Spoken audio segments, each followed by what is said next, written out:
तिलक होगा, द्वार चार होगा, कन्यादान होगा, 6 भंवरे हो गई, बाएं उठती दहीने बैठी रहती। पहले कहती हमको 6 वचन, 60 वचन दो। उस 7वें वचन में पहला वचन क्या लेती कि यज्ञ व्रत तीर्थ पूजा पाठ उद्यापन करते समय मुझे दाहिने रखो तो तुम्हारे बाएं आऊं। जब पहला वचन पति दे देता है, पहले अर्थात क्या मांग लेती, धर्म को मांग लेती कि धर्म करते समय मुझे आगे रखो। तुम्हारे पास टाइम है तो ठीक महाराज, धन भेजे तो रहो, हम धर्म कर ले। अगर धनो नहीं भेज रहे हो तो हम जो रुपया पैसा जोड़े हुए थे धर्म करेंगे, वही माँ बात है न बन। तो पहला वचन जब पति दे देता, उस दिन से पत्नी बन जाती धर्म पत्नी। कोई भी पति उनका जितने भी पाप करे, जरा सा पाप स्त्रियों को नहीं लगता, क्योंकि हर काम में बराबरी नहीं मांगी, खाली धर्म में बराबरी मांगी, धर्म में आगे मांगा है। तो चाहे जितना पाप पति उनके करे, जरा सा पाप पत्नी को नहीं लगता। लेकिन 1 रुपया चोरी करे उनका पति दान कहूं कर आवे, आधा फल उनका मिल जाए। लेकिन न धर्म करे न पति करन दे कि ये सब ऐसे उड़ा दे हो का पूजा पाठ, लड़का बेटे बिहाव नहीं करियो तो वो घर बर्बाद होती देर नहीं लगती, क्योंकि धर्म तो तुम ठेका पहले ले और धर्म में करन नहीं दे रहे हो। इस तो स्त्रियों का धर्म हो गया। पुरुष का धर्म क्या, जिस दिन कन्यादान वो लेता उसके 3 नियम हो जाते हैं कि अपने समय का 24वां भाग, समय कितना होता 24 घंटे अर्थात 60 घड़ी प्रतिदिन समय है, इसका 24वां भाग 2.5 घड़ी धर्मादा, धर्म के कार्य में लगाओ।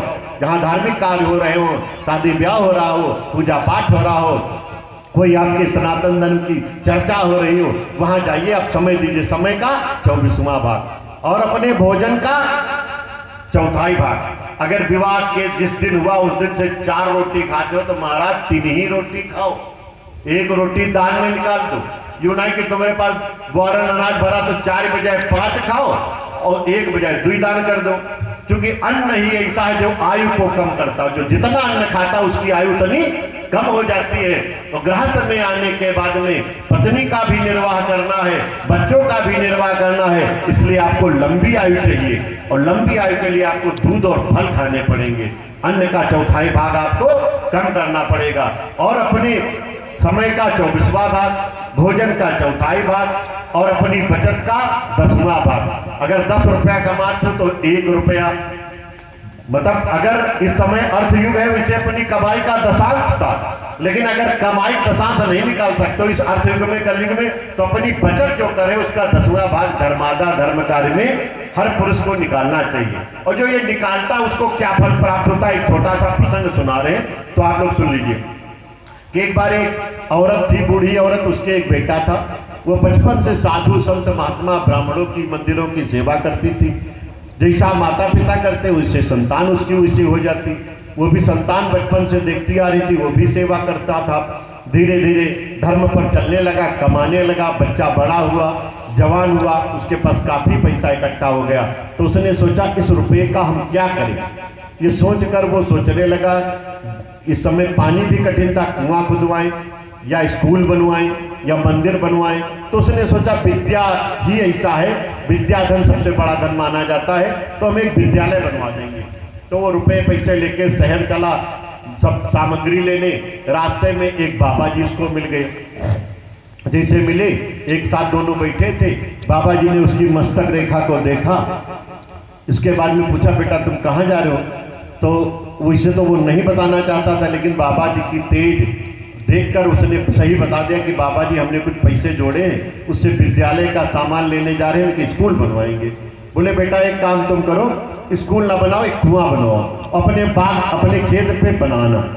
बोले ठीक बाबा जी। और बोले जहां जब टाइम मिले तो उसी कुआं पर पानी पिलाना। तो उसने क्या किया, स्कूल का विचार त्याग कर एक कुआं का सामान लाया, खेत में कुआं खुदवाया, कुआं बन गया। दोपहर में जितना टाइम बचे लोग निकले जो पथिक, उनको पानी पिलाने लगा। एक दिन बाबा जी उस कुआं पर आए, बोले बेटा आप काम करो, तुम्हारे पास अब जो पैसा जुड़ गया है उससे थोड़ा गुड़ रख लो, यहाँ जो प्यासा जाए उसको गुड़ खिलाओ, पानी पिलाओ। अब वही करने लगा। वो बहुत दिन से देख रहा था कि उसी कुआं पर दोपहर में एक काला काला एकदम भुजंग काला पुरुष आता था और बैठता था, पानी पीता था, चुपचाप चला जाता था। अब वो भी अकेला बैठता था, वो भी अकेला, ना वो उनसे बोले ना वो उनसे बोले। तो एक दिन उस लड़के ने कहा महाराज कौन हो तुम।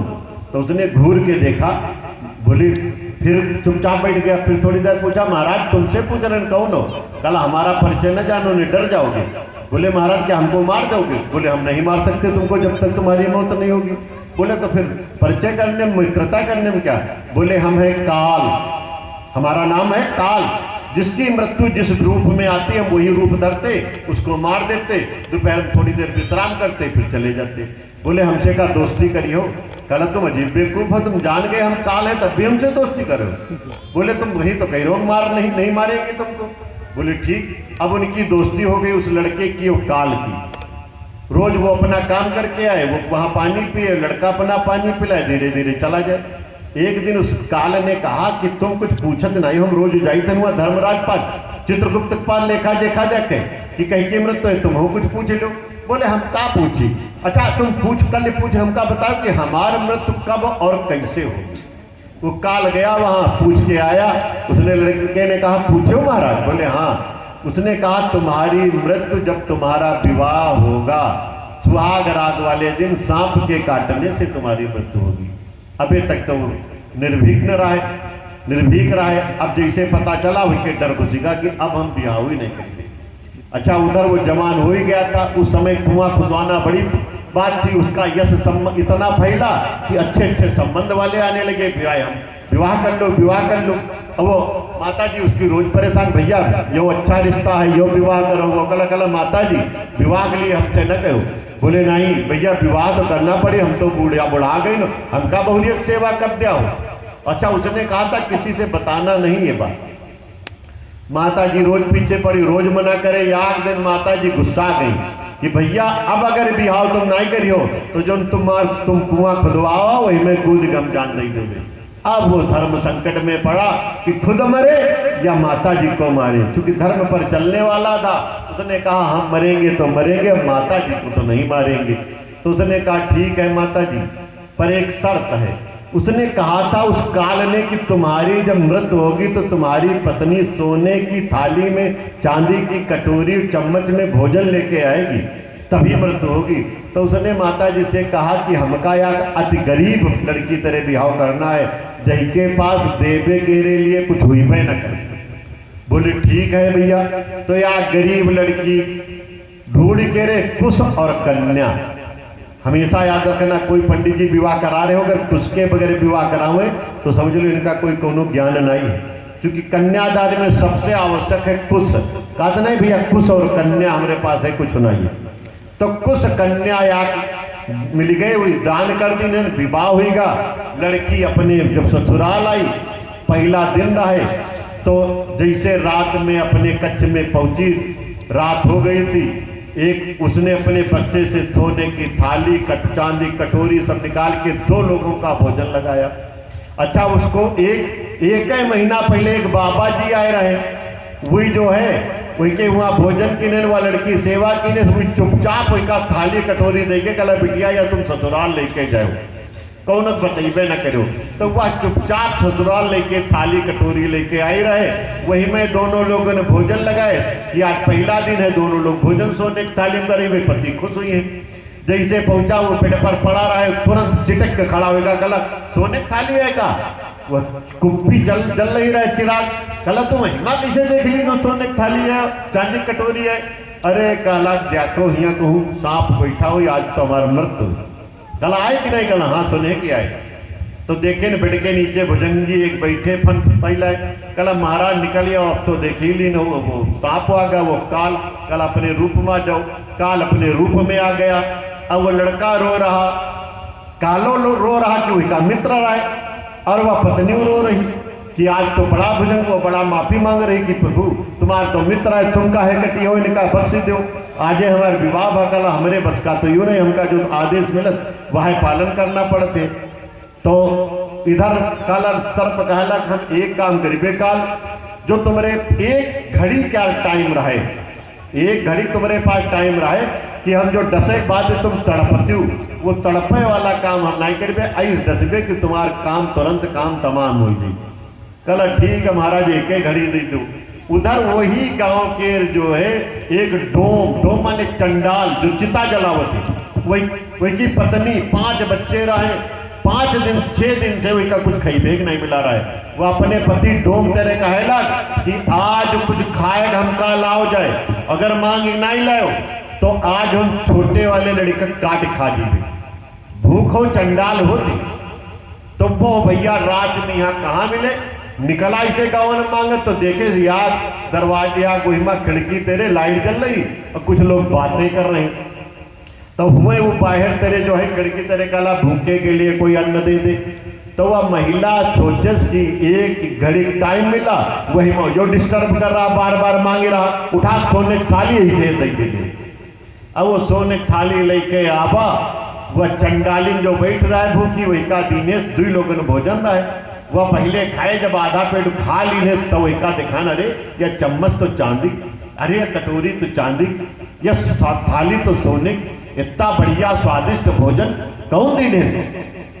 तो कहला वो हमका लागे दोनों क्या बिहाव भाव है, लड़कवा क्या वही की बहुरिया दे दिनेश आज। तो वह डकारी कस के भोजन जब पर्याप्त होगा ना तो कसी के डकारे, और डकारे बाद देखे कहीं भी आत्मत आवाज निकल के का, अरे वह अखंड सौभाग्यवती हुई जाए वह महिला, जैसे कहे तो एक टाइम पूरा हुईगा 1 घड़ी, वो अपन उंगली ऐसे बढ़ाए तो वो डसेस कुछ बढ़ाए नहीं, फिर दोबारा बढ़ाए, फिर डसेस, फिर कुछ नहीं बात। तो कहा यार तुम अजीब आदमी हो, कहा तो याकर काम हो जी, तुम्हारा शरीर छेदे डाले हो, कुछ हुई नहीं रहा। तो कहा यार हम करीगा तो मेरे कुछ हुई नहीं रहा। तब तक धर्मराज चित्रगुप्त सब हुए खड़े, कला वही का कुछ नहीं हुई, कला वही का भूखी अतृप्त आत्मा तेरे आशीर्वाद मिल चुका है कि वही का सौभाग्य अखंड हुई जाए। तो वो धर्म पर लड़का चलता था, अपने समय का 24वां भाग, अपने भोजन का जो गुण निकालता था, और इसके अलावा अपने बचत का 10वां भाग निकाल के उसने धर्म किया, कुआं खुदाया। उस साधु महात्मा की संगति से उसको ये हुआ कि जो धर्म पर चलता है उसकी निश्चित मृत्यु, अकाल मृत्यु नहीं, उसकी निश्चित मृत्यु भी टल जाती है। बोलो राधा कृष्ण भगवान की।